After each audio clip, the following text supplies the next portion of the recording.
Welcome to Sideline Sports. This week is myself, as always, JB and John. We've got a lot of sports news this week. We've got a lot to cover. We're going to start with the not so great news. I guess call it sad. It was just happened today. Tiger Woods in a single car accident. He was currently in the hospital. He had surgery earlier today. From what I've heard, he broke both his legs and shattered his ankle. So from all of us here at Sideline Sports, our thoughts and prayers with Tiger. Hopefully we'll have some updates by next week. We'll kind of be able to discuss this more, the implications, hopefully some good news that he's okay. But now that that's out of the way, just to had to put that out because it's big news. But now that that's out of the way, guys, NFL offseason has been wild so far. Anybody that watches our YouTube knows last week myself and a couple guys from our Sideline Sports Network got to talk about it a little bit, but I haven't gotten the chance to talk to John or JB about this huge Carson Wentz trade. I mean, wow. Talk about a blockbuster. I'll throw it to John first, and I want to hear just initial reactions of what you were thinking. Was it a good trade, bad trade? Does it help Carson? Just whatever you were thinking about it. Well, clearly it helps Carson Wentz because he goes to a team that is ready to make a run at the Super Bowl. So clearly it helps him. He doesn't have to be the guy. So clearly it helps him. The Eagles got the raw end of the deal, whether that's Wentz's fault, whether that's Howie Roseman's fault, whoever, they got a bad deal because you saw what the Lions got for Matt Stafford. Matt Stafford's to me better than Carson Wentz, but still for what quarterbacks are going for now in trades, you had to have gotten a lot more for Carson Wentz, and you got next to nothing. And the Eagles completely botched that whole thing. Plus, the Eagles are eating a large amount of that contract. In addition, $33 million in dead cap space. Absolutely. Yeah. So the Eagles they might get the second might turn into a first. Yep. But still, the Eagles lost this trade. And the Colts didn't necessarily win this trade either. There's no winners to this trade. No, that's a great point. Think of the fans in Indianapolis. They went from Peyton Manning to Andrew Luck to Jacoby Brissett to Phillip Rivers with his, huge family. Not that he was bad, but he's just old at this point. No, he had a real good season. Different. To Carson Wentz. I mean, can you really get any lower than that? You're going to tell me Colin Kaepernick couldn't be a starter for the Indianapolis Colts over Carson Wentz? Wentz is garbage. He's a crybaby. He doesn't like any sort of drama. He can't handle being benched. He cried disgustingly when they took him out in Philadelphia. Philadelphia, who's a horrible team anyway, who doesn't go to win games. So, I wouldn't look at it as insult to be benched for them because I don't care if they win. We still have the last week of the season anyway. So why would I want him on my team leading me? That's not something that I think was a good move for them. When Deshaun Watson's out there, why are you going after Carson Wentz? You go after the best guy out there, and they have the pieces to win. You go after Deshaun. I was like the Bears last year. They went after Foles. Go ahead, John. And the Colts really, you could say they botched it because they could have got Matt Stafford instead. And Matt Stafford, to me, is a lot better quarterback. He hasn't won any playoff games, but I think that's mainly because of the dysfunction in Detroit.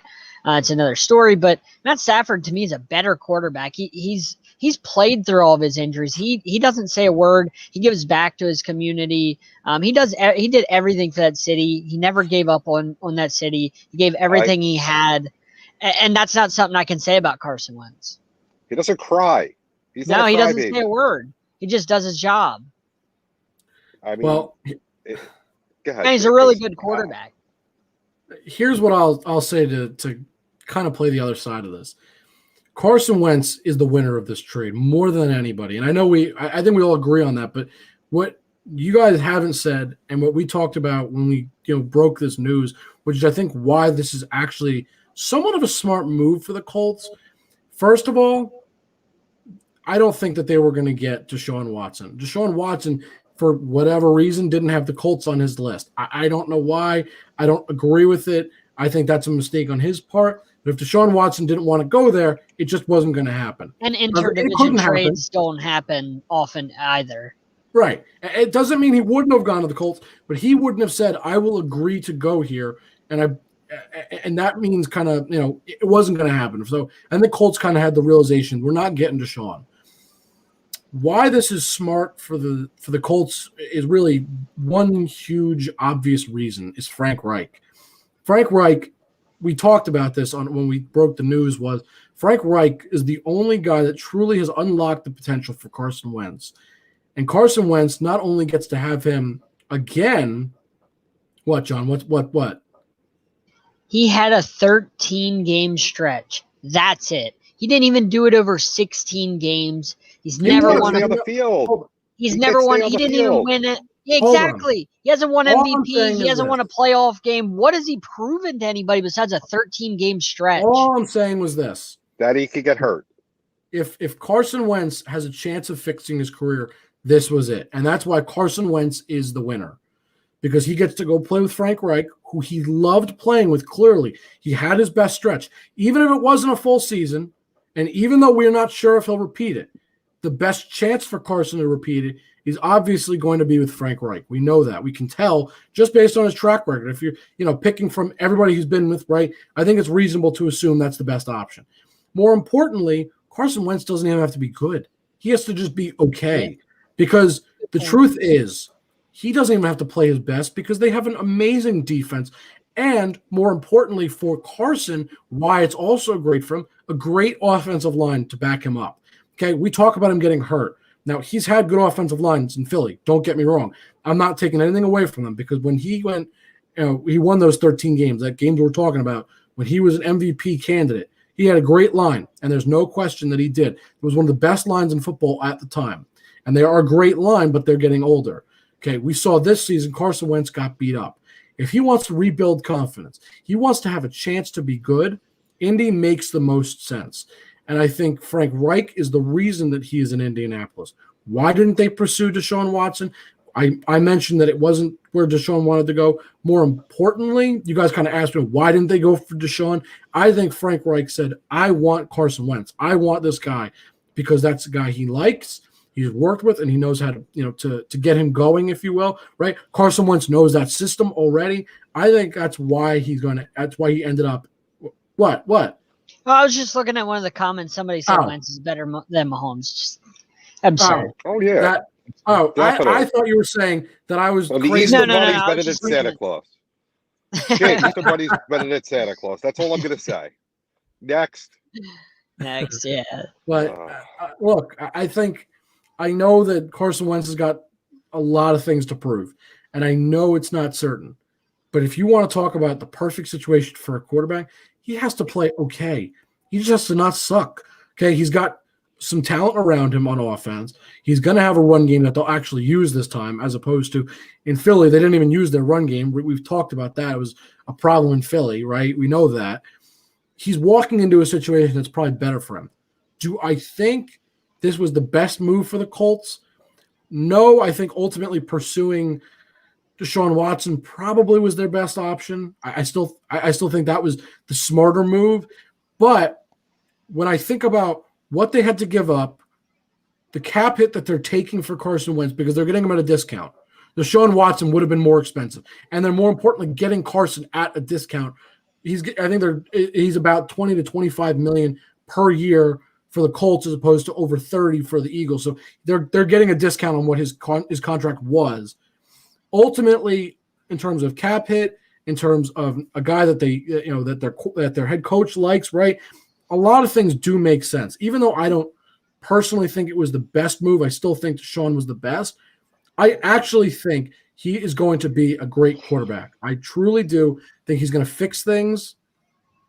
And more importantly, I think this is still a playoff team, and they're going to be good because of the defense. He just has to do basically what Peyton Manning did when he won a Super Bowl. Just don't suck. Just play decent enough, and the defense will carry you. I think that's what's going to happen. I disagree there.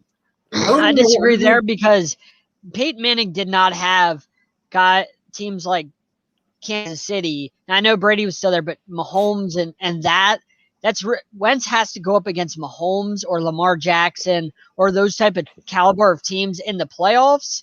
I don't think he has it when it comes to going up against guys like that. I just don't see Wentz having it. You know what I mean? Like the rest of the team's great, but Wentz still has to make plays. And when it goes up against Mahomes and Jackson and guys like that in the playoffs, which he will, and Josh Allen, I don't think he can do it. I don't think he has it in him. That's why I'm saying I don't think they're going to win.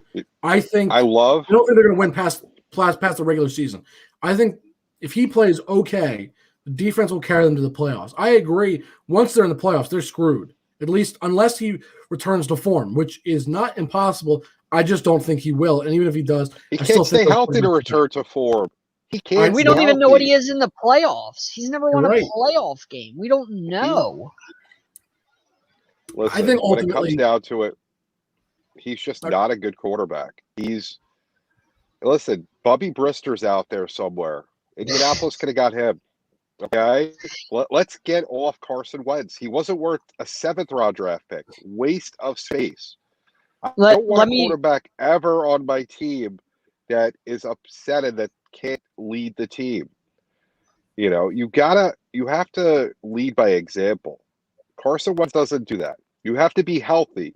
That you can't blame a person for. Everybody's body's different. We all get injured different ways. So that's not a Carson Wentz issue. But the psychological stuff, there's no excuse for that. And in Philadelphia, you can't be weak. Yeah, so now he's in Indianapolis. He won't have the scrutiny he had. But there was other people out there to get. I wouldn't have given anything away for him. And I have 2 things to add on that. This is the last stop for Carson Wentz. Make no mistake about it. If this doesn't pan out, his career is done. It's not going anywhere. This is his last chance because this is about as good as it gets of an opportunity back with Frank Reich. It doesn't get any better than this with the defense, the line, the running game, all that.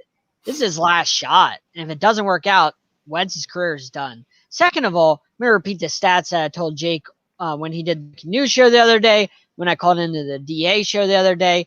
Wentz has had 1 season, 4,000 yards. That's it. 1 season, 30-plus touchdowns, passing touchdowns. That's it. And 1 season, 64% completion percentage or more. 1 season, he's done that. If that's Cam Newton, who typically does the same thing, doesn't complete many passes percentage-wise, and he gets crushed for that, but Wentz gets away with it, how do you have 1 season of 64% or more completion percentage? That's terrible as an NFL quarterback in all the years he's been in the league. Plus, a passing league where you have 1 season of 4,000 yards and 1 season of 30 touchdowns, that's not very good, especially for what he's getting paid.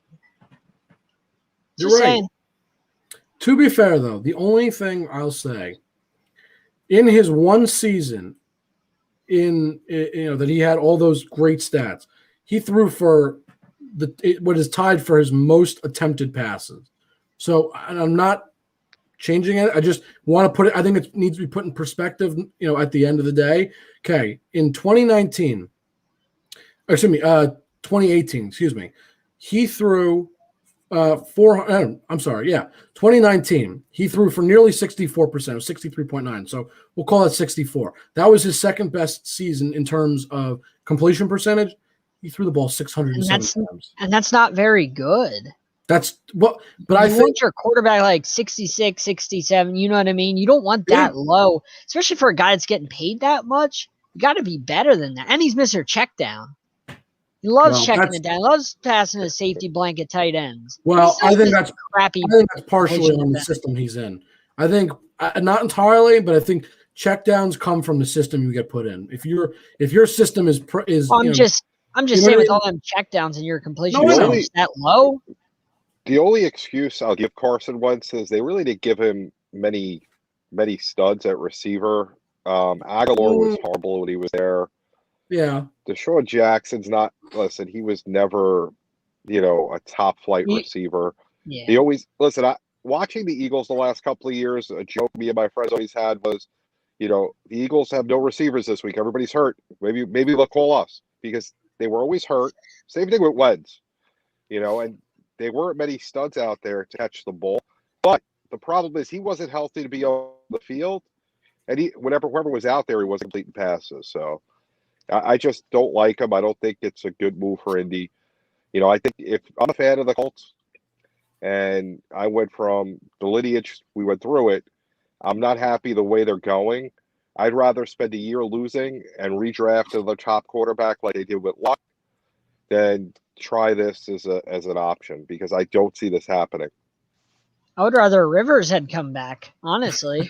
He had a pretty good season, honestly. I was surprised.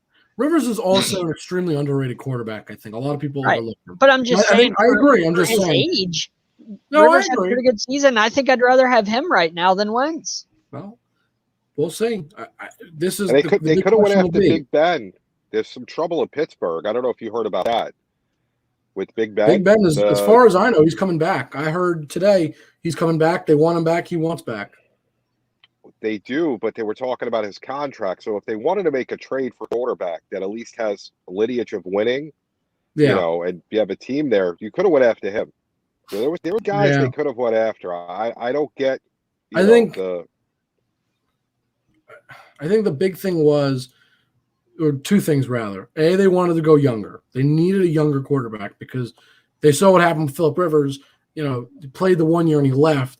I don't think they want to be in this constant cycle of getting a quarterback for like a year or two and then ship him out. They're trying to get a quarterback for maybe not 20 years, but 5 to 10 really. Just a quarterback that can be in the system for a number of years for them to just have time with the quarterback. I think that's number one. And the other thing I kind of mentioned it was I think Frank Reich probably worked with management and said, I want Carson Wentz. This is a guy I trust. And he definitely was outspoken for him. I tend to think, being a coach with him previously, that he was outspoken and said, this is my guy. I trust him. I want him. And it may not be the right option, but it was definitely it was Reich's option. That's what he wanted. That was his guy, and that's what he went for. I'm not saying I agree with it entirely, but I think that is part of what happened. Was he said, this is my guy and I'm going to get him, and they listened to him. We talk about how great the Colts offense, their whole team is, but as Wentz really upgraded at the receiver spot, the spot that we just blamed the receiving core, JB did, as part of the problem in Philly, as part of Wentz's struggles, and he's not really upgrading. We don't know what Michael Pittman is. He's had 1 year in the league. He was okay. T.Y. Hilton's a shell of his former self. Zach Pascal's like, eh. Like, the only difference, there's not really receivers where I'm high on right now. The only difference is those receivers don't drop the ball as much. Like, in watching them, at least they catch the ball. They may not be elite talents, but you know what I mean? Like, he had a lot of receivers that dropped the ball. That was a big problem. He definitely that was a huge issue he had. Right. Now at least he's going to have – I'm not saying he's going to have elite level talent, but they will have guys that will catch the ball. And more importantly, maybe they go out and get receivers. This is a big free agent receiver. I think they have to. I don't like with Wentz being average right now. We're calling him average. The receiving core is not great, and it's not going to make him any better. No, how much cap space do they have? It's funny you said. I'm looking that up right now. The Colts. Well, because they're number 4 in the league. They have so the Colts have have the 4th most cap space. Only teams ahead of them: Patriots, Jets, Jags. They have, in terms of cap space available, they have almost $55 million to spend. They can easily go out and get a guy like Allen Robinson, that free agent this season. Kenny Galladay. Right. Well, right. There's a whole list, but I'm not going to go through. But Godwin would be fantastic. They can. I don't think he's. Godwin's not going anywhere. No, but the point is, they have, a huge pool of guys. They'll go get a receiver, no problem. That won't be. I mean, it's a good point you bring up, John. But I think that's part of the move, is they know they're going to go upgrade around the league anyway. Like that was inevitable. I think Carson Wentz is going to end up saying, "Here's the guys I want," and they're going to get him for him too. Just kind of like Frank Reich got his guy. Wow. But we'll see. What a sad situation. I'm saying now, Indianapolis comes in 3rd in the division, doesn't make the playoffs, and JB, that's just I have something even more sad than that, which is it perfectly brings me to my next topic, which was The Eagles are potentially looking to get a quarterback with their 6th pick overall. What is wrong with this team? You trade away Carson Wentz because you think you have, or you want to start Jalen Hurts. That's your guy. That was clearly the move that was around the league. Everybody understood Jalen Hurts is the new guy in Philly. Did you believe that when they pulled him in the last game of the year? Even though I know it wouldn't have mattered. They weren't going to, they weren't going to win anything. They weren't going to be in the playoffs. But do you really think they felt that Jalen Hurts was their guy? Yeah. Putting in the, I think after, the third string? I don't think so. I think after the Saints win, they had a feeling that this is a guy that can win. After that Saints game, they said this is a guy we can trust because he went toe-to-toe with one of the top teams in the league at that point. Even though they may have had flaws, it doesn't matter. They were considered one of the top teams. I know Drew Brees is not what he was, but it doesn't matter. They were still, especially on defense, they were great. We knew that. They were one of the best defenses in the league. He went toe-to-toe. He did what he had to do. When they take him out, I think what they're doing is really seeing who can our backup be, and more importantly, they're making sure he doesn't get hurt because they know that offensive line is bad. But even still, even if that's not true, the fact that they're even considering a quarterback in the first round, I don't understand it. I mean, you didn't even give the guy a chance yet. And even if you're not sure if he's the guy, give him a year to just try. Just give him a chance at least.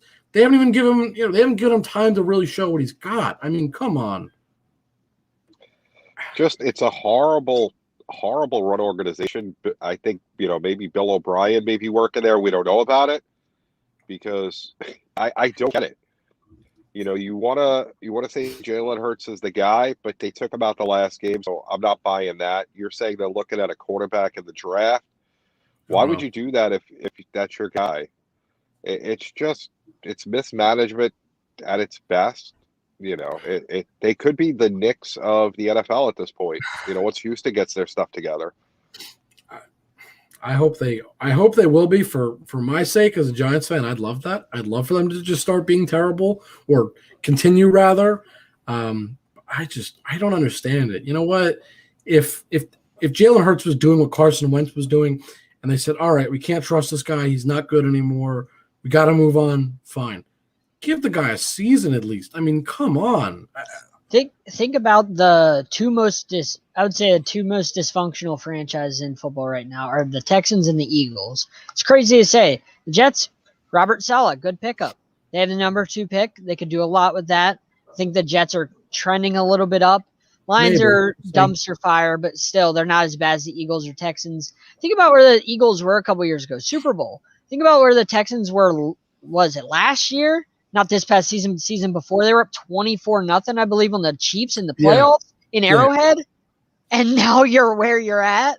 And the Eagles won a Super Bowl a couple years ago, and now they're where they're at. How do you go that fast from where both those teams respectively were to where they're at now? How do you fall that far that fast? I think I know. I think JB's onto something. Because the Texans, I can tell you how it happened.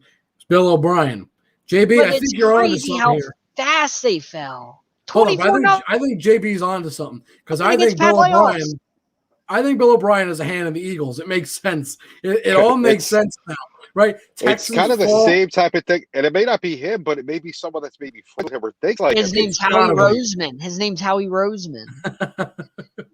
It's just bad management. It's not how you run a team. I'm waiting for. He has a Scooby-Doo mask on, like the. I was just going to say, John, I'm waiting for Howie Roseman, just like Scooby-Doo, take off the mask, and it's Bill O'Brien the whole time. I'm waiting for that because there is no way that, or at least I don't think, that 2 people are that bad. I mean, come on. It's just. They're getting paid millions to run these teams, guys. Let's just think about that. I mean, the DeAndre Hopkins trade, who in their right mind thought that was a good move? I wanted like 3 people that wrote in the media that was a good move for the Texans. You know who's really strutting their stuff? You know who's really strutting their stuff? Nick Saban. Because he signed Bill O'Brien, and he's like, look, I'm going to prove that I can win a championship next year with Bill O'Brien on my team. This is the ultimate challenge to me. I'm going to try and win a national championship with Bill O'Brien of all people on my team. So Nick Saban's really trying to strut his stuff by signing Bill O'Brien. That's like handicapping yourself, putting one hand behind your back, 3-on-1 handicap match in WWE and saying, all right, I got this. If that happens, I'll be amazed. He'll win the national championship, or at least be in the game, because that's what Nick Saban does. Yeah. But it's not going to be because of Bill O'Brien. No. All right. So next topic, because John, you started bringing up, we talk about Bill O'Brien. You transitioned perfectly into the Texans. Last week, another big thing that happened, J.J. Watt released by the Texans per his request. Do I blame him? No, I don't. We just talked about how dysfunctional this franchise is, and they released their biggest star at the their biggest star from the past however many years, 10 years, give or take. Deshaun Watson's probably the biggest now, but over his career, biggest star. Where do we see J.J. Watt going? First of all, it's interesting how they don't give Deshaun Watson what he wants. I know. They give J.J. Watt what he wants. Interesting how that works. Difference of what they want, though, John. No, but they you don't just release J.J. Watt, but they did. That guy's a Hall of Famer, and they're just like, all right, here you go have a chance at a Super Bowl. Watson, they're like, no, you're staying here no matter what, doesn't matter.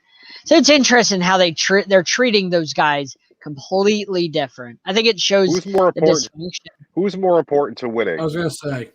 When J.J. Watt was healthy, I say J.J. Watt. When back in his prime, but he's not healthy anymore. He's not what he used to be. But, and Watson now is considerably one of the most important players, not just on that team, but in the league. And at the position he's at. And the position, that makes him far more valuable. He's also very expensive. What, $40 million a year or something? Well, that's hard to trade that. It's hard to, ask for. It's hard to ship that off to somebody and ask for everything. If Carson Wentz can give, you can trade Carson Wentz's garbage contract for a terrible quarterback, I think a team will be willing to buy. But they're buying the contract and giving up 3 first-round picks and a great player. That's hard to do. So it's really hard to do. That's why he hasn't been traded. Talking of Deshaun Watson, I was actually listening to Mad Dog Radio last night. Or 2 nights ago, and whoever was filling in for JT of the Brick, they were talking about the whole Deshaun Watson thing. They were going over all the different teams they could play for, and I don't know if it was his producer or somebody was doing an NFL segment, and he goes, "Yeah, the Jets are going to get him. They're going to win the Super Bowl." And I just sat there as I'm driving, and I was laughing hysterically because, first of all, the Jets doing something right in the first place, that would be a joke, and then secondly, the Jets winning a Super Bowl. And he was like, yeah, that's like their second coming of Joe Namath. Now, I like Deshaun Watson, and I don't think Joe Namath was anything that great other than, I think he just got lucky. I think he gets inflated by that Super Bowl all the time. Right, but to if I'm a Jet fan, is Deshaun Watson curing all the problems we have? I don't think so. I think Deshaun Watson going to the Jets would be good for the offense. I mean, that's pretty clear. Well, John, you make that face, but what I mean by that, he'll make plays. He's better than what they have now. I'm not saying he's going to be perfect, but it's not that hard to improve from Sam Darnold. I mean, you put just about any other quarterback and you've already improved. And they're going to have to put weapons around him. Well, I was going to say the problem is it doesn't make up for the garbage defense that they have, the not so great offensive line, and the lack of weapons. There's about a million problems. You point and say that's a problem, that's a problem, that's a problem. Everything's a problem on the Jets. Coach is about the only thing that's not a problem right now. And I agree with John. John said Watson going to Carolina. I think him and Carolina are the perfect match. It's just a matter of what the Texans want. They want 3 firsts and McCaffrey apparently, but I would only do that if you take McCaffrey out of that deal and just do 3 firsts. Well, I think I would be all for that. But I think that's why they were talking about the Jets because with the way the NFL is structured, you can only trade, I think, to 2024 first-round picks.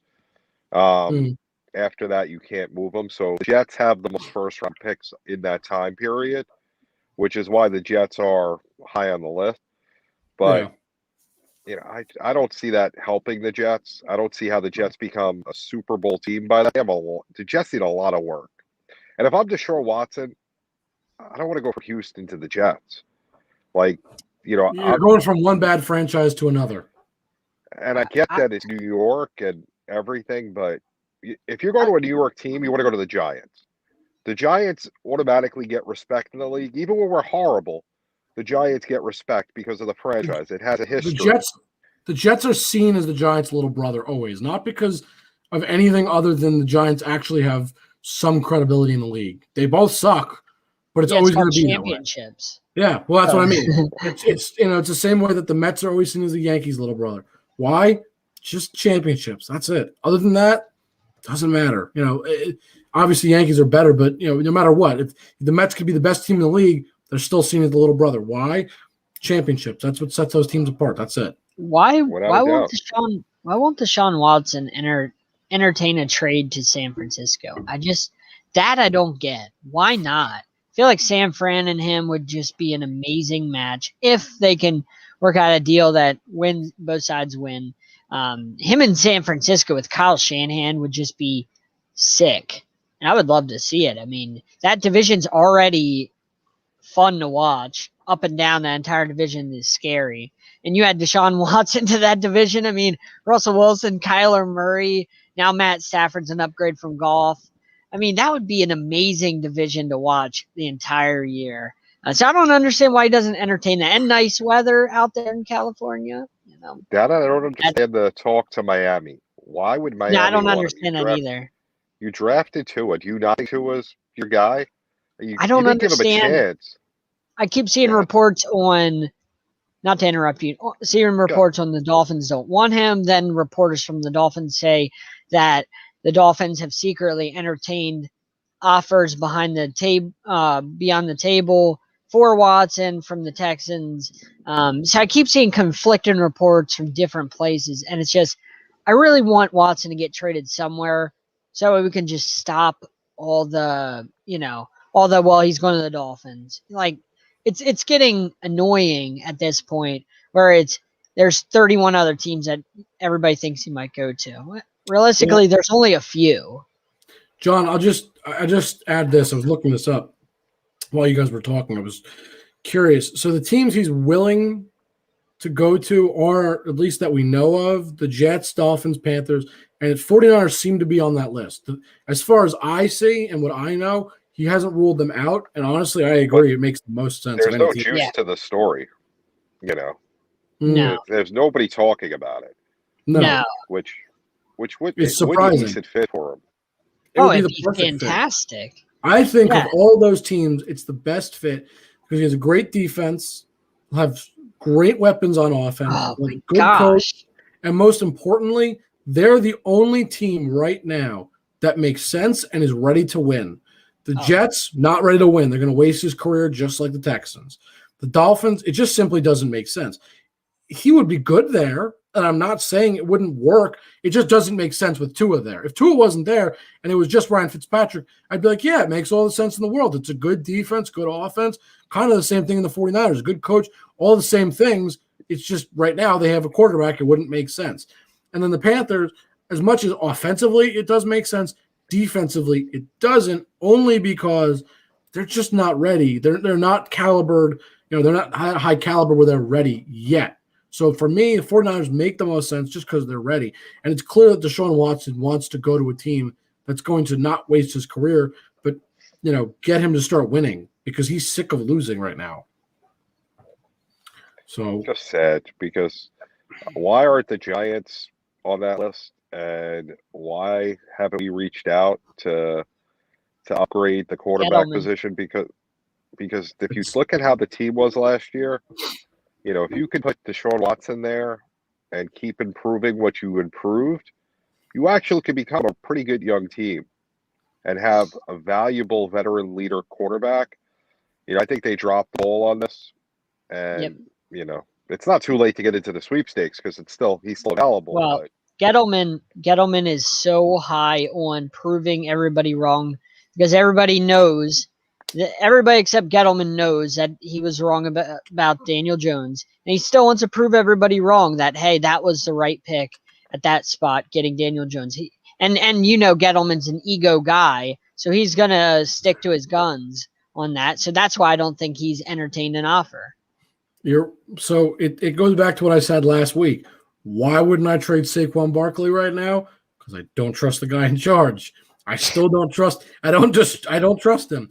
That's number one. And the other reason he's not going to New York is kind of what I just said. They're not ready to win. And I'm not saying the Jets make sense, but I know they're going to build the entire franchise around him if he goes to the Jets. New York, the Giants, they don't have the right management in place. They don't have the ability to build around him if they trade for him. The Jets have a bunch of picks. At least they can do that. If the Giants trade for him, A, his management is going to suck. B, his management does suck. That's why they're not going for him. And C, they're not going to win now, so it doesn't matter. He'd win the division by default of being, the best team unless Dak comes back to the Cowboys, which we don't know yet. I'm sure he will, but yeah, that's up in the air still. He might win the division by default, but that's, you know what I mean? It's just not the right team in place to get him, truthfully. Yeah, I agree with you on it, but I think that the fact that they're not trying to proves even more that they're the wrong people to lead the show. I completely agree. When you have a quality, one of the top 5-10 quarterbacks in the league looking for a place to play, and you don't have one of them on your team, you do everything you can so you're talking about. That's just how I look at it. I completely agree, and it goes to my point of why Gettleman's not the right guy. So, last thing, I asked it. We got off topic talking about Deshaun Watson because he's so polarizing. But J.J. Watt, just quickly, where do we think he's going to go? What are we thinking on that? I'll start with JB this time. Listen, I think he'll end up in Cleveland. Build up defense a little bit more. I think that they're going to do well. I don't think he's going to win a Super Bowl. I don't think that happens there, but that's where I can see him playing there. I have that feeling. I think he'd be a good fit there, and it'd be a good. As stupid as it sounds, even though Mayfield's on offense, I think he'd be a good person to bring in to keep Mayfield. I know what you mean. Absolutely. He has the right way of looking on things as far as being a leader. John? All right, John. Yeah, so J.J. Watt tweeted something about mitochondria. Is the powerhouse of the cell? So, yeah. So in the word mitochondria, there's the letters R-A-M. Could he be signaling that he's going to the Rams? R-A-M. Imagine him and Aaron Donald and Brockers if they get Brockers back. Could you imagine defending that? I mean, why not go? The only reason I don't see that happening, so why not go? Not have the room to pay for him. Go veteran. Just minimum. Imagine if he would have tweeted supercalifragilisticexpialidocious. What's he got to? I mean, come on.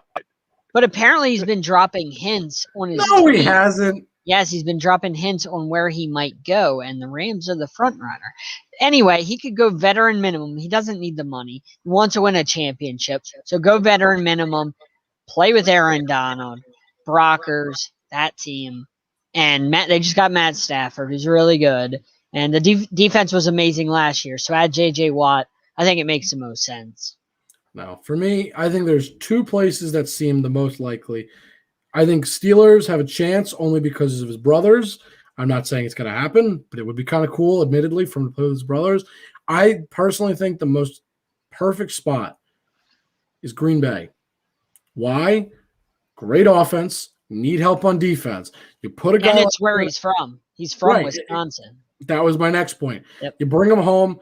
I mean, it makes all the sense in the world. He's going to have a chance at a championship, which is what he wants. Clearly, I'm just saying he's got a chance. It's not going to happen because they don't help Aaron Rodgers. I feel like you're a closet Packers fan. I want to take your Giant memorabilia away from you and ship you off to the cold Wisconsin winter. It's a good point. And make you live there. I promise you, I'm a Giants fan through and through. Just makes sense. Hey, I got to call it as I see it. John can agree with me. It does make sense. He's from Wisconsin. It does, but Would be a JB makes championship a good contender. point too. Your love for Aaron Rodgers is a little bit scary for your fandom. A little bit concerning. Hey, you know what? I don't have a good quarterback to root for right now, so I don't really have much of a choice. He does make a good point with that. We don't. If I still had Eli Manning, at least I could say, well, I like him enough. He won me 2 Super Bowls. I'll take that. Otherwise, I have nothing. Yeah, Eli. I miss Eli. Having Daniel Jones back there. I just feel like Jones doesn't care for the ball enough. You know. That's a whole other discussion. But yeah. I don't think there's anything else in the NFL that's worth talking about right now. So, JB, I'll throw it to you because I know there's plenty going on in the NBA. So let's start with the Nets. They leave Brooklyn where I'm at right now in my car because I said journey with the Jays last week during the intro. They made me sit in the car and do the episode as punishment. Yes, it was all Jake's idea. I'm blaming him. See what happens when you mess up. You don't want to work for Jake Malik. Horrible individual. He's got a big head. He was on Bleacher Report. He was on NFL Network. I plead the fifth. So they're out west. They took care of the Lakers. They took care of the Clippers. They wanted a late offensive foul call on Kawhi. They're playing really good basketball. What stat did you tell me, Jake? They were 15-4, I think it was. Yeah, let me look it up. I think on the road right now, or no, on the road, excuse me. Against teams over 500, the Nets are currently 15-4, which is almost a 79%, so almost nearly 80% win percentage against teams that are 500 or better.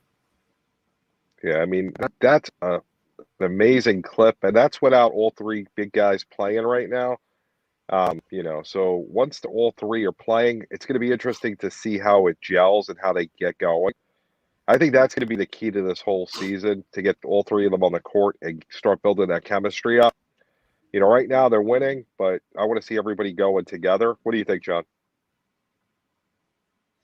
Yeah, I think the East hasn't been as good as we had thought it would be this year. So it's really wide open for the Nets to potentially take because, the East has really been down. I mean, the Heat had their injury and COVID problems.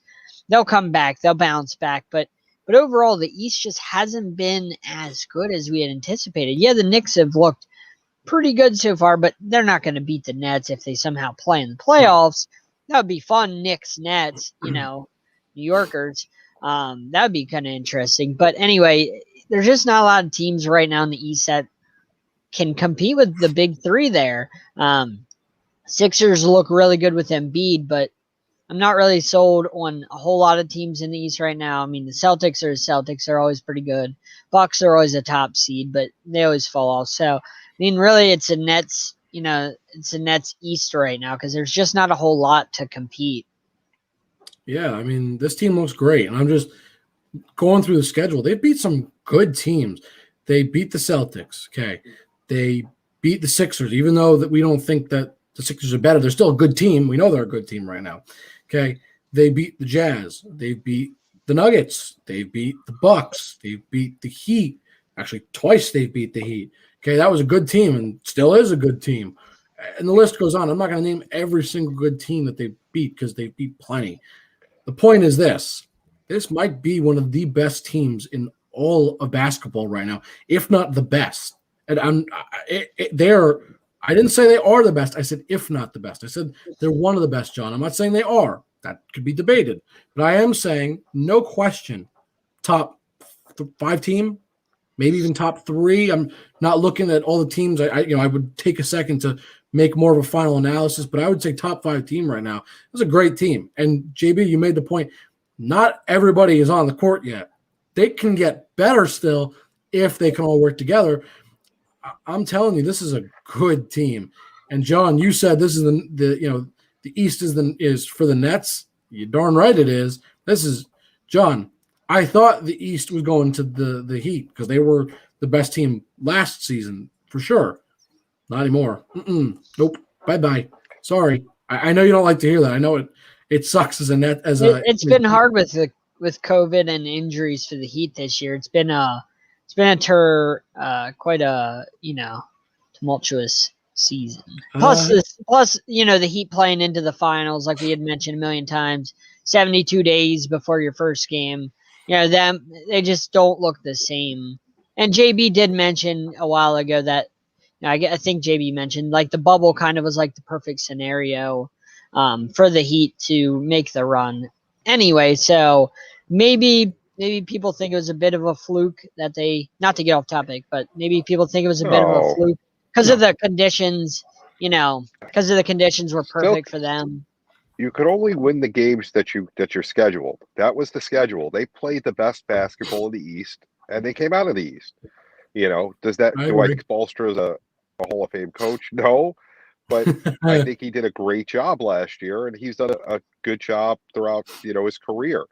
If I need videos analyzed, he's my go-to guy. If you need a guy to go to 5 NBA finals, he's your guy. Nah, I'd sooner go to other people.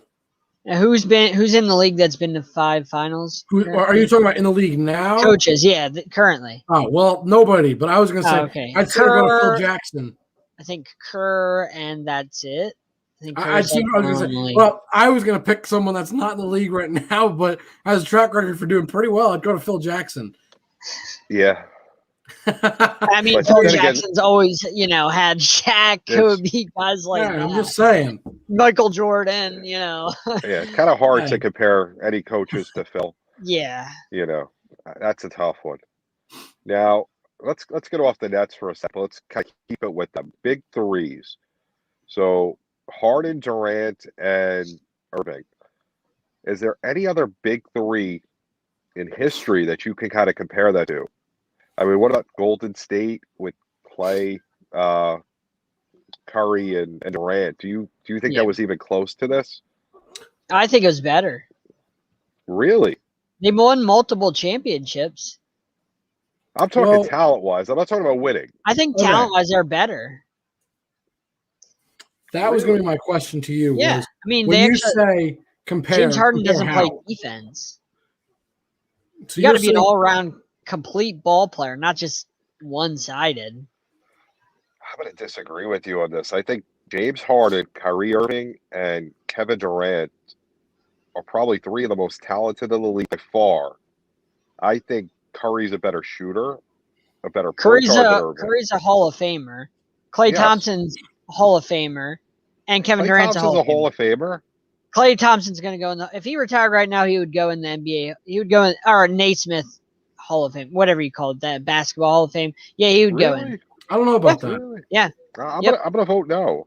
Look at his 3-point. Look at the 3 points he's made. He's pretty high up on that list. He's done a lot in the playoffs. He'll go to the Hall of Fame if he retired right now. It's not first ballot, but he'll go. That's how basketball is not as hard of a Hall of Fame to get in because it's more broad. It's not an NBA Hall of Fame. It's just a Naismith Hall of Fame. But I think he would get in. So you're going to say Golden State was a more talented trio? Yep. Because you got to wipe Kevin Durant out because he's on both teams. And the Kevin Durant on the Nets had an Achilles injury, so he's not as talented as the one that went to the finals all those years. So here's what I have to important. It's important to ask. When we're comparing these big three to other big threes, are we comparing just on individual talent, like each player by themselves, no, collectively and respectively, or are we saying as a whole these are the best together? As a whole.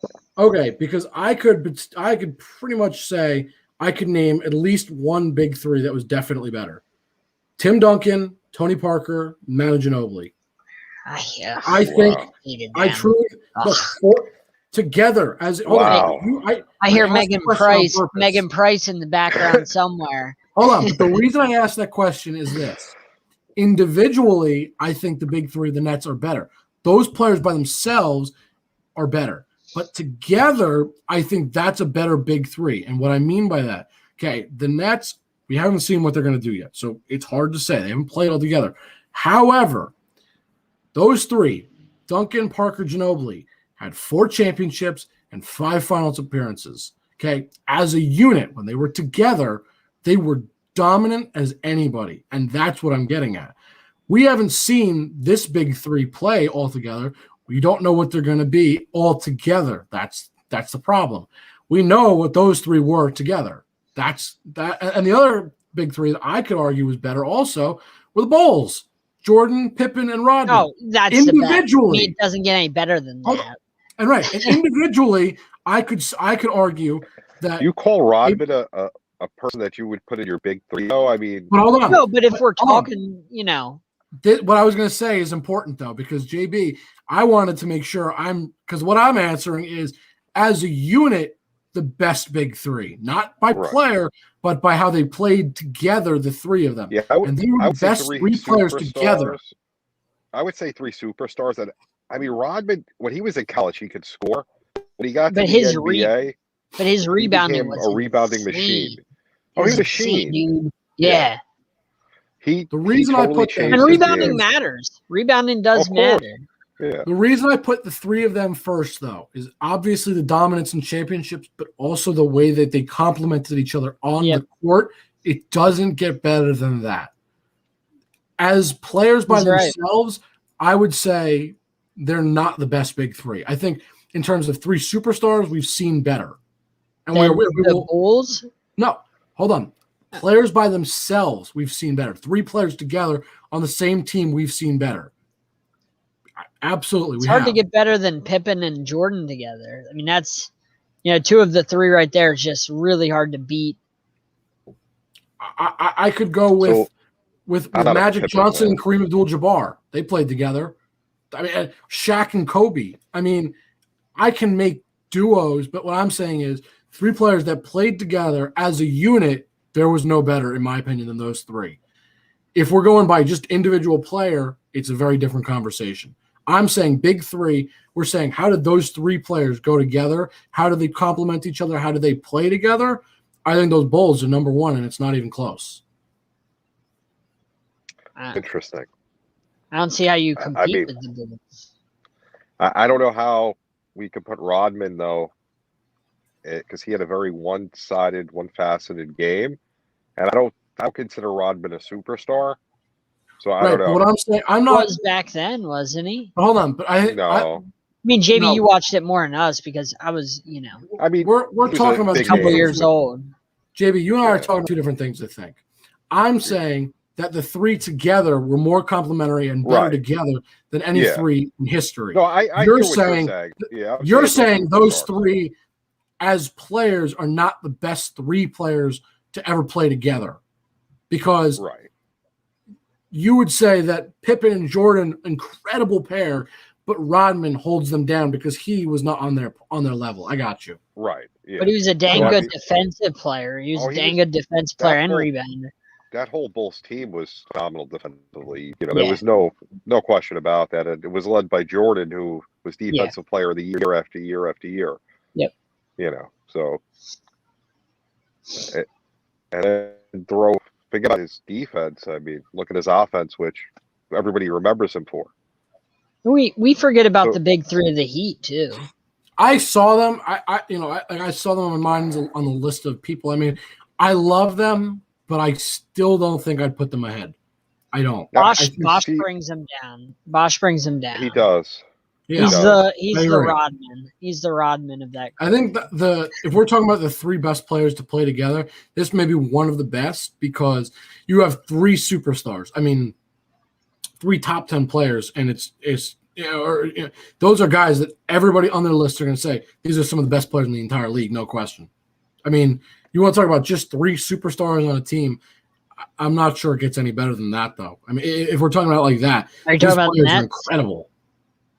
You're talking about the Nets? Yeah. So, yeah. I can't agree because James Harden doesn't play a lick of defense, and he's a ball hog that just wants to score. He doesn't play any defense, and for me, that takes a lot away from him because in the playoffs, you're going to have to play some defense. You're going to have to make some stops, and I don't trust James Harden. I don't trust him, with the ball in the playoffs. I just don't trust him. So, he's their Rodman, how can if you will. and Kyrie's great, and Durant, Well, I don't know. so far is great.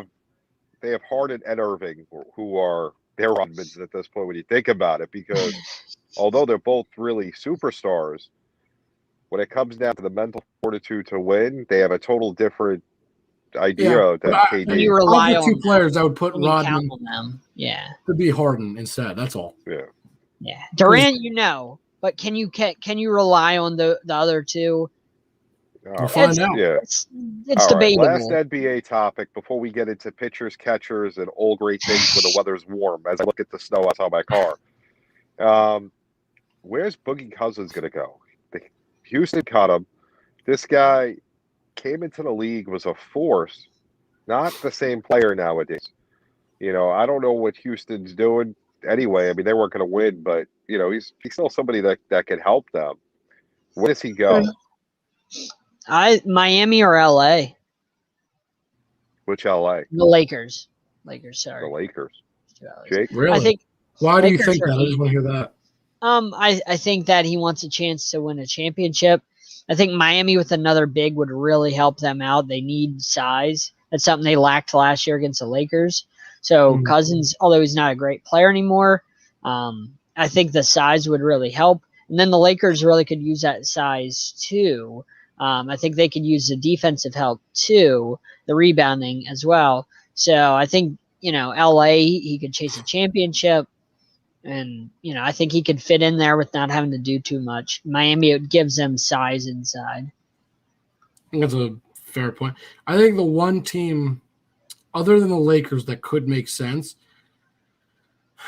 it's going to sound kind of strange, but I've heard the rumor, and it does make a little bit of sense, actually, the Knicks. Knicks could use a veteran presence. That's the only reason I say it. I'm not saying that the Knicks need him, but in terms of veteran presence, that's what he would provide for the Knicks. I think LA makes sense. I agree with you, what you said, John. I think you hit the nail on the head. I happen to agree with you. But the other team that I could see, and it could make sense, are the Knicks. You look at the Knicks, right? It's an extremely young team. What do you need? You need a veteran presence. It helps, right? Okay, Cousins is a guy that has won before. He's been in the biggest of stages. He knows how to win, right? He's been there, done that. If anybody is going to help develop a young team in terms that's available right now, probably, he's one of those guys that makes sense to help develop young guys and say, here's what you got to do to win. Doesn't mean that he's going to go out and make the big impact. That's not what I'm saying, because I don't think he will. I don't think at all he'll make the big impact that they need. But if you want to put him as, you're come off the bench kind of guy, right? You probably have him off the bench in this case. He's not the level he used to be, but he can mentor guys. Sure, could make sense. I think LA could use him the most. I agree. But if there's another team, and the rumors are swirling, I've heard it. It's possible. It's absolutely possible for New York. Yeah, I've heard rumors of LA. I didn't hear anything about the Knicks. I would have loved for the Knicks to have gotten him years ago when he was healthy. Before he had the first Achilles issue. Yeah. He was a dominant force back then. And I thought he would have fit in well with them back in the day, but they didn't go after him. But I think another couple of teams that would be decent would be Milwaukee, which I don't see him going there, but they could use help on the inside, and possibly Phoenix some more help on the inside. But we'll see where he ends up. I'm thinking he's going to go to the Lakers because he's going to want to win, and they could always use help, especially with AD being hurt. So that's it for me with basketball. John, what's going on in Major League Baseball now that we're starting to get where everybody's in camp? Yeah. So we just heard the news, I believe it was yesterday, that Paul is going to retire after this season. Again, I want to bring this up. If fans hadn't heard my little argument from when we first started Sideline Sports about a month in or so, Paul is the worst 600 plus home run hitter I've ever seen. He had a really good Cardinals career. He went to the American League. He's able to be a DH, and the wheels fell off, and his true colors showed. Great player, Hall of Famer, but a little bit overrated, touch overrated. We touched on this months and months ago, but a little bit overrated. The worst 600 home run hitter I've ever seen, out of that group, which isn't bad. You hit 600 home runs, just about 700, but he's at the bottom of my list there. Would you rather be the Yeah. worst 600 home run hitter or the worst 100 home run hitter? Look, I'm just saying he's a tad bit overrated. Great Cardinals career. I just feel like your average, argument has changed from the beginning. You're saying he's the worst of how many guys have 600 home runs? I'm just saying I he's think the bottom think of it's 8. that list. That's what I'm saying. He is a Hall of So Famer, but he's the he's worst. number 8 out of 8 of Yes. 8 out of 8 of Yes. guys that have hit 600 home runs. Yes. Sounds I don't good. want to Sign me be. up. I don't want to be on the bottom of that list. If I'm going to Sign hit me up to 600 be home last runs, on that list. if I'm going to I don't- hit 600 home runs, I want to be I don't care where the I best. am on that list. I I don't don't want to. care either. Yes, I'll take don't it. wanna I'm want happy to be with the that. best.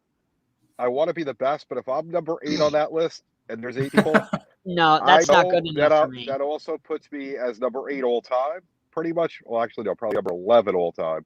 Oh, well, I'll live with it. 11 out of how many thousands of people have played MLB baseball? I'm good Yeah, but with it. think about where his career was with the Cardinals and then where it has gone since he went to the Angels. He hasn't done anything with the Angels. Yes, but that goes down to what I said about Carson Wentz, how I won't hold his injuries against him, but I told teams for going after him. When you get injured, everybody's body is different. You can't say what causes his injuries. It's just like the luck of the draw or how we But the respond to thing things. is, So, he has the DH in the American League, hold on. so he can just straight DH, and he's been worse with the opportunity to be John, a he was straight up also DH. 32 when he joined LA. So Tom Brady's 43 and he's still winning Super Bowls. That's no excuse. You can't compare Tom Brady to Albert I'm Pujols. just saying. They're so different. And first of baseball all, takes thank God less of a Tom toll on Brady is your only body. 43. Because if he was a couple of years older, I would be sick because he'd be, at this point, older than me, but he's not, thankfully. But anyway, John, give the man a break. I don't get your I argument. know. Why? No, he's a tad bit overrated, and I want to be the first one to say it. Nobody else is going to say it. He's a tad bit overrated. He's a 600 home run. Because look at the splits between his career in St. Louis and in LA. Okay, completely different. Hold on, John. He was also, I believe he hasn't hit 300 at all with the Angels, I believe. He was also 21.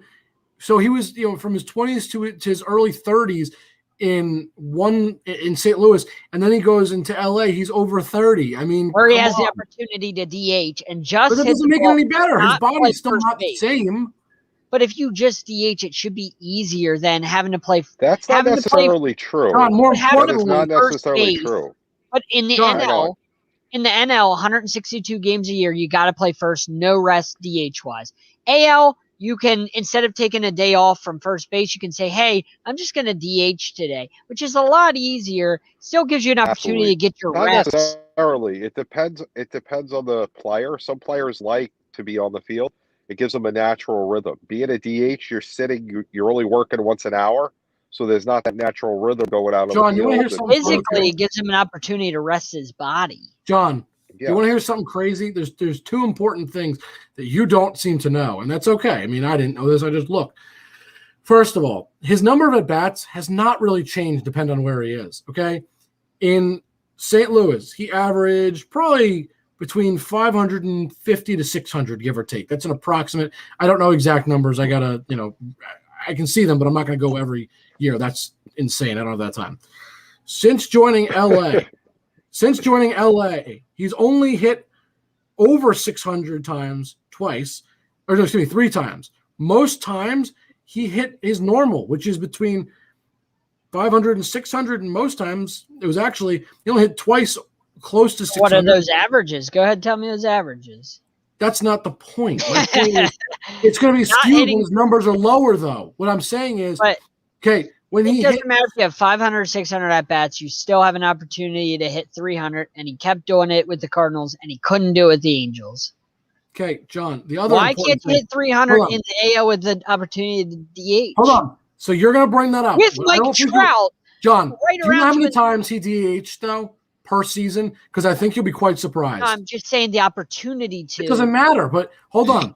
You want to complain about his DH problem, right?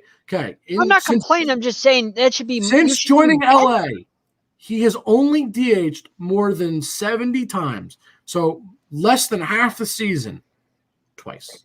No, that's what I'm saying. Traditionally all the time, it seems. With that opportunity to DH, I would feel like you would be a better hitter because you have that opportunity to give your body a little bit more. But the opportunity has to be used.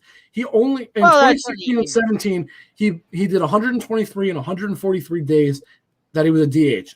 Those are the only times. Other than that, it's been 34, 65, 43, 62. That was from 2012 to 2015, respectively. Then 2018, 47, 2019, 29, and 2020, only 12. That's still over a third of a season.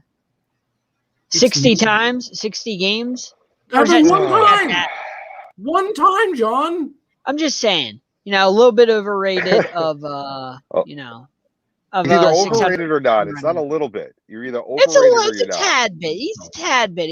He's obviously a Hall of Famer. He's going to go in. Not saying that, but I'm going to take a little bit away from him because he couldn't do it with another team. So he is just fell off a Hall of cliff. Famer of all time? No, there's plenty of bad Hall of Famers that shouldn't be Hall of Famers that have losing records, but that's another story another day. John, I think the problem is another story another day. I want to bring it up that there should be a thing where you can be knocked out of the Hall of Fame. That should be a thing one day where you can just be plucked out of the Hall of Fame. You get a lifetime award and you get taken out. You get pulled out. Away from you. This is one of the dumbest things I've ever heard. Because there's only so many that can be in. So, hang on they one second. I missed what Jacob. One and you pull them out. They should do that one day. I think that would be great because it would really make it interesting. John, I'm going to mute you, I think, because I don't want to hear it. That was one of the dumbest things. You don't want to, but I think it would be. I'm muting you because I don't want to hear it because this is so dumb. John, I heard you say a lot of stupid things. It would be fun. I'm going to keep muting you because I don't want to hear it. This is one of the dumbest things you have ever said. Are you kidding me? Next on Carpool Karaoke. Oh, my God. John, the whole point of the Hall of Fame is it's lifetime. You can't just say, screw you. We're taking you out because we don't like you anymore. I'm going to keep muting you because I don't want to hear it. Archie Manning's not a Hall of Famer, and he's in the Hall of Fame. Shouldn't be in the different league. We're talking just saying, Hall of Fames, you should be able to be pulled out of the Hall of Fame if you're a crappy Hall of Famer. Archie Manning, not a Hall of Famer. Harold Baines in the MLB, not a Hall of Famer. He's in the Hall of Fame. Shouldn't be. You should be able to pull Harold Baines out of the Hall of Fame. He played for my Orioles. Everybody's going to pull out. Pull out Harold Baines. Put in Pete Rose. What? John! Going dark on that, guys. Pete Rose. We need Pete Rose in the Hall of Fame. And keep Barry Bonds What? John, this is devolved into madness. That's. I think we need a segment every week. Care. 10 Mad Minutes with John. Me and Mad Dog Russo could just do a show together. Are you feeling okay? I'm feeling great. Dude, what's running on like 5 hours of sleep? Out of the Hall of Fame? I would love it. I would encourage it. Do you know what's happening? Then you would have to earn your way in and keep it. Keep your way in. Make sure you have good stats. Your way in after your career is over. If you're a crappy Hall of Famer, then you might get kicked out one day. So you better do better. And then you're going to see the 70-year-old guy go and try and play. Hold on. I'm not saying. I'm just saying that you got to play better in your career. So you're not Archie Manning, because Archie Manning shouldn't be in the Hall. But Archie Manning put himself in the Hall of Fame, or did? I'm just saying he deserves to be taken out. Deserves to be taken out. No. So if we go by my little theory, there we go. Never. It would be fun. It would not be fun. You can have the Jon go to his house, take his gold jacket away, all of it. I'm all for all of it. I'm all for all of it. I got it. I got this. So what we're going to do, John, we have it.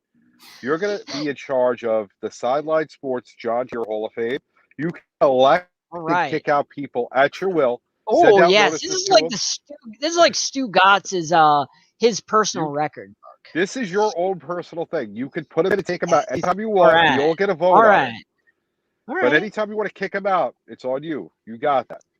Well, once I kick you out, you don't get back in. I'm not going to vote you back in once I threw Archie Manning out. I'm not putting him back in the Hall of Fame. Once Archie Manning is gone, I got what I want. Once Harold Baines is gone, I got what I want. Wow. Sean, That's how this works. Archie Mannix, I apologize to you from the bottom of my No, heart tonight. I don't. Harold Baines is the Wow. worst Hall of Famer I've ever seen in MLB.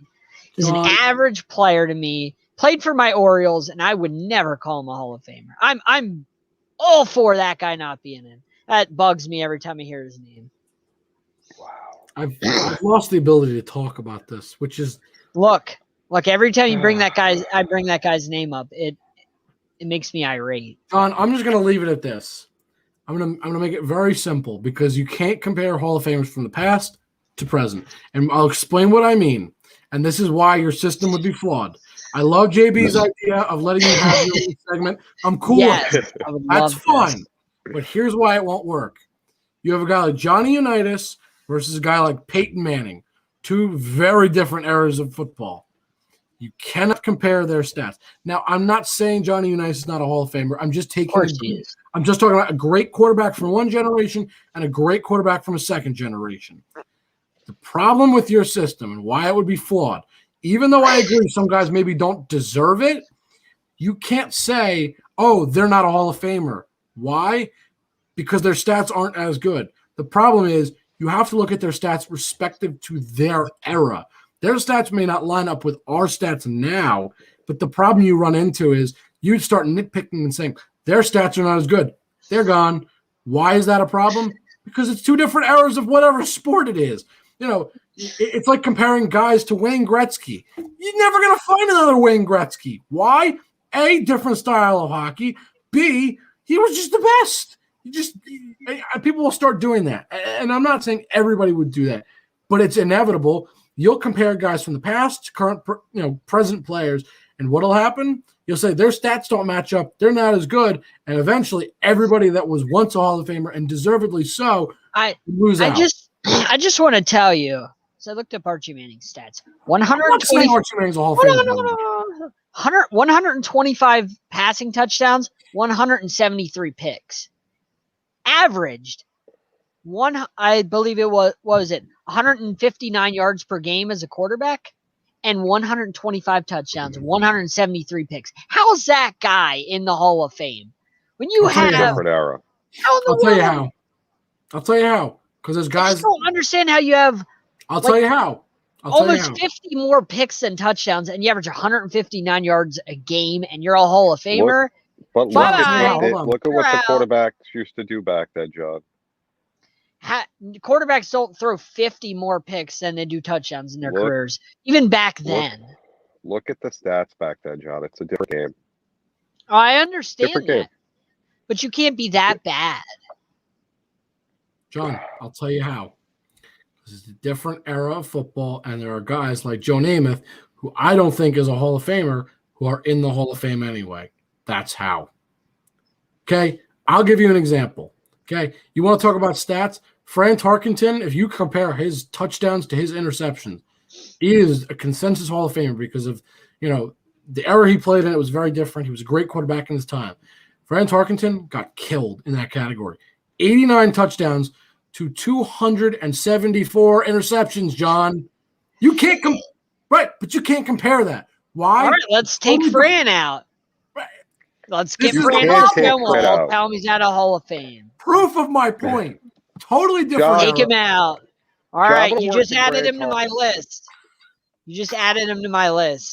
All right, different Fran. Era, different style of play, different things, and different stats. Write that down in my little book. I'm going to write on my hand a while until I get my book ready. Jake, is he This is going to go New York Times.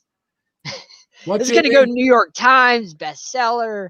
Is he alive? If he is, can we get him on the show and have no us talk idea. about he's not a Hall of Famer? I have no idea. Let's look up if Fran Tarkenton's alive. I'm not Fran Tarkenton, he's alive. He is 81. We're going to talk. Right. We're going to get Fran Tarkenton just for you. 81-year-old Fran Tarkenton's poor, frail, old little man who is look a Hall of Famer. But we're going to have him on just so you can complain and tell him why he's not. Or you're 18. I don't care. Tell you how it is. We're gonna have him on just for you, John. We're gonna do our best. You're gonna tell Fran Tarkenton. You can tell him why he's not a Hall of Famer. You're gonna tell him he's not a Hall of Famer. if you put Harold Baines, Fran Tarkenton, Archie Manning on the show all at the same time, I would tell all three the same thing. You're not a Hall of Famer. See, you know what can't they get would this do? And anywhere then else. I would take them off the show. No, because they're going to have a chance to respond to your stupidity on this one. John, We're just putting guys that are not Hall of Famers on our show. It's not a big deal. John, the list will keep going. They're just regular players. John, I'll pick another quarterback that was, stat wise, nowhere near as good. I'll happily keep going because your logic is just not there. It's a different game, a completely Exactly. different game. I mean, a perfect example is Roger Staubach only had 153 touchdowns and 109 interceptions. It's not a great ratio, but guess what? It's a different game. The guy won some Super Bowls. The guy won some Super Bowls, didn't he? Doesn't matter. The point is, you want to talk about, the stats aren't there. I'll keep going. There are guys that don't deserve it based on our stats. Eli Manning. You take that back. Right. I will say this. Do not argue with Jake on that. He has the best article on Eli's a Hall of Famer. That's it. Oh, thank you. I have at least stats to back that. But the point is, John, keep going forever. Different style of play from when they were inducted. That's why. Are they Hall of Famers by our standards? No. That's why they were, Fran Tarkenton was inducted in like 1986, I think. Why? Because people watched them play back then. We need to get with the times. It's 2021. It's not 1986 anymore. But he was inducted in 86. He didn't play in 2020, John, where a quarterback was supposed to throw for 4,000 yards. Let's update our standards. You can't update the standards. It's the best. That's why I'll have a book. That's why I'll have a book. I'll do it for the NFL. Oh, okay. This is exactly the point I was getting at. So I want to thank you, John. I tip my hat, my invisible hat. Thank you for proving my point. Because what will happen is inevitably we're going to keep updating our standards, and guys that were Hall of Famers in their day will not be Hall of Famers in our day. That's the point of my book. It. That's the point of my eventual book that I will probably not create. God. That's how guys like, Roger Staubach, who was one of the best quarterbacks at the time, will lose his. Look, I'll be the judge. I'll be the judge on whether he's a Hall of Famer or not. I'm done with I this object. conversation. So I think that's it for this week, guys. I've had enough. I can't anymore. John, maybe you'll have a book, and maybe we'll have Fran Tarkenton all by next week. Well, then our fans better tune in. They better tune in next week for another episode. It'll be something. But can't make this stuff up, guys. Look, all I'm going to say before we wrap this up, guys, to our fans, this is not scripted. This is not something we told John to say. He really believes this wild stuff. I'm not sure what goes on in his house. I'm not sure what he does with his day that makes him think these things. But all I will say is, I promise you, it's not scripted. This really is what goes through Jon Shearer's head. This man is a lunatic, but we love him. Next week, John will be live from his car, guys. That's his punishment for that comment. I think that'll be the punishment for next week. You know what, JB? I think we'll talk about it off the air. But I think the punishment should be, I sent you to your car. John, you stand outside in the cold. You don't even get the car. I'll put up my green screen, make sure it looks like it's snowing behind me, and then you'll think it's outside. Oh, God. Our fans probably think we're nuts. Guys, we are kidding if you don't realize. I did not really do that. I think about it, but I don't actually do it. Well, it's been another great show. Yeah, that's it. So, guys, make sure you're finding us on social media. It's coming across the screen as we speak, but Instagram and Twitter is Sideline Sport 1. Check out Facebook, YouTube. Those are both just Sideline Sports. You can search up Sideline Sports on Instagram, Twitter. You'll still find us. Wherever you find people, that's where we are. You can find all of us on LinkedIn, Facebook, whatever. Our Twitters are, mine is at Jake_Malik. JB's is at JB_the program, and John is BlueHawks13. And I think that's it, gentlemen. Anything else? Don't forget, All right. Monday nights, spend your time watching the NBA show. Yes. And then come watch us on Tuesdays. You know, you got us Yes. Mondays and Tuesdays. John NBA can scare carousel. You know, you can hear the most ridiculous comments on the Heat.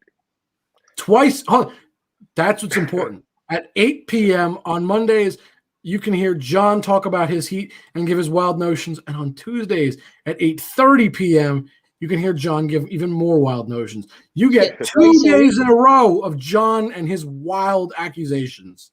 It doesn't get better than that. Stuff. You should tune in. It doesn't. It really doesn't get better than that.